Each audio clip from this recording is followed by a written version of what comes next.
네, 앞서 보셨지만 아동학대 사례가 계속 늘고 있는데 피해를 입은 아이들을 안전하게 보호할 수 있는 공간은 부족하기만 합니다. 학대 피해 아동 쉼터 문제에 대해서 오늘 윤혜미 아동권리보장원장과 얘기 나눠보겠습니다. 안녕하십니까? 네, 안녕하세요. 네. 자, 학대 피해를 입은 아이들에겐 학대 행위자와 분리하는 것뿐만이 아니라 이후에도 지속적인 보호나 치료가 계속해서 필요할 텐데요.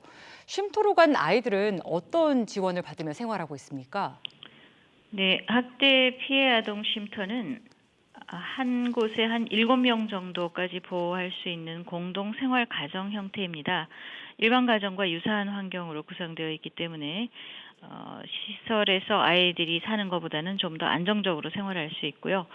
아동에게 필요한 사항을 확인해서 의료적 개입이라든지 또는 심리검사, 심리치료, 놀이치료 이런 것 등을 제공해서 학대 후유증 회복에 최선을 다하는 환경을 만들고 있습니다. 예.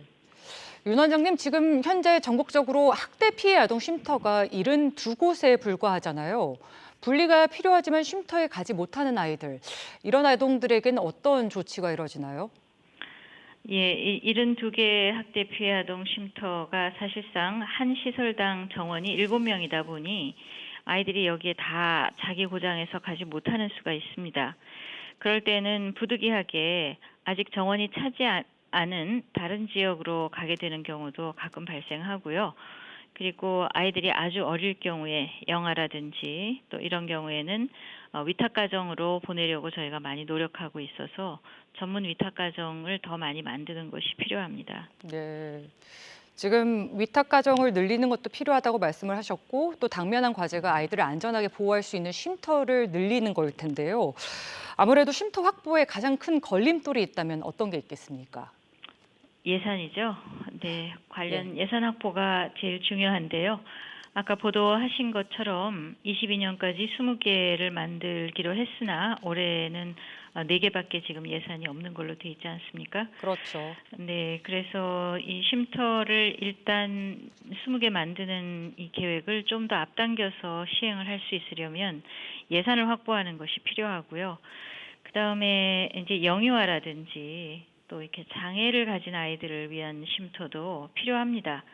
그래서 전문 위탁 가정을 통해서 하면 좋겠지만 전문 위탁 가정이 대개 한두 명의 아동만 보호하기 때문에 조금 더 많은 수를 보호하려면 학대 피해 아동 쉼터 증설이라는 부분에서는 예산 확대는 굉장히 긴급한 문제라고 할 수 있습니다. 말씀하신 예산 문제가 계속해서 이어지는 부분이 아닐까 싶은데요. 쉼터에서 일하는 분들의 근무 환경이나 처우도 상당히 열악하다고 들었습니다. 상황이 어떤지 좀 자세히 알려주실까요?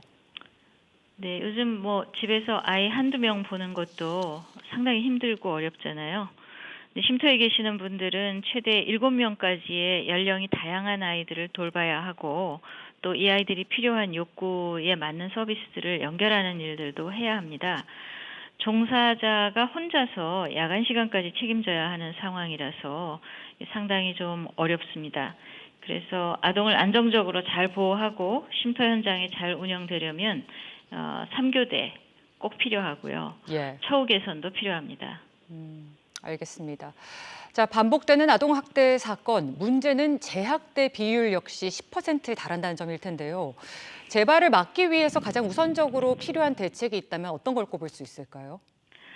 우선 아동학대 초기 개입에서 더 민감하게 반응해서 아동학대 위험성이 좀 높다고 생각이 되면 아동 회복하고 그리고 학대 행위자 개선을 위해서 적극적으로 분리를 해야 합니다. 예. 그리고 또 분리가 끝이 아니라 아이가 원가정으로 돌아갈 수도 있기 때문에 돌아갈 수 있기 위해서는 가정이 아이 양육에 적합한 환경으로 변화될 수 있도록 부모의 태도도 변화될 수 있도록 적극적으로 노력을 해서 가정을 변화시켜야 합니다.